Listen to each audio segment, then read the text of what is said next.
important is it to keep Andre out of foul trouble? Harden gets people in foul trouble all the time.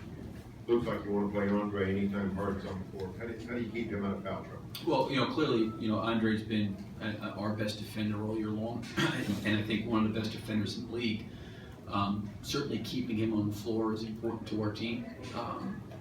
He's got to be disciplined. He's got to be smart. To your point, Harden does generate a lot of free throws for himself. I think great scorers in this league do that.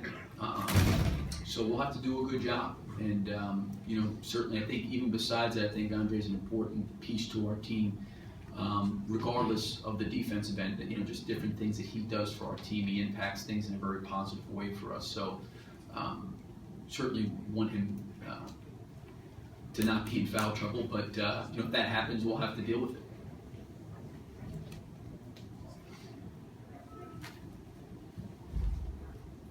Did you learn anything from coaching in the playoffs last year that you take with you into the series?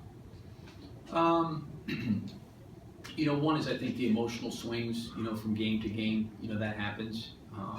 Things can change very, very quickly. I think being able to come back and learn from the previous game, what kind of adjustments and things need to be changed or tweaked or adjusted from game to game is important. And then, obviously the length of a series, potentially. Right now both teams are guaranteed 4 games, 2 here and 2 there, and you got to be able to move from one game to the next and really be able to emotionally get yourself ready from one game to the next, because a series can last, quite a bit of time. So I think that's important is really how your team responds from game to game is really important. You dealt with Harden last year, but when you watch him this year playing, being on the sideline, watching him on tape, how much of a different player is he running Mike's system, playing point guard, everything that he does? I mean, is it significantly different from a coaching perspective? I think the skill set that he's always had, he's always had that. He's done those things. I think Mike's put him in a great situation where he's been able to, maybe have the ball in his hands a lot more, have shooting around him to be able to balance between himself and getting others involved.